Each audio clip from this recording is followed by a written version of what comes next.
حکومت نے سرکاری اخراجات میں کمی کے لیے وفاقی کابینہ فیصلے کی روشنی میں ٹھوس اقدامات کا عملی آغاز کر دیا۔ وفاقی حکومت کے ماتحت اداروں میں نئی بھرتیوں پر پابندی عائد کر دی گئی۔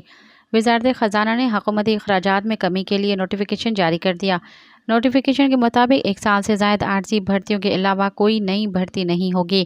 سرکاری خرچ پر بیرون ملک علاج پر بھی پابندی مکمل عائد کر دی گئی۔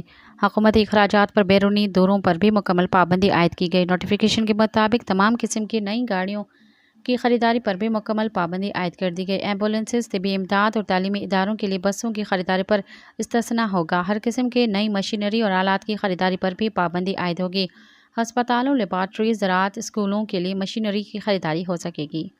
مزید خبرن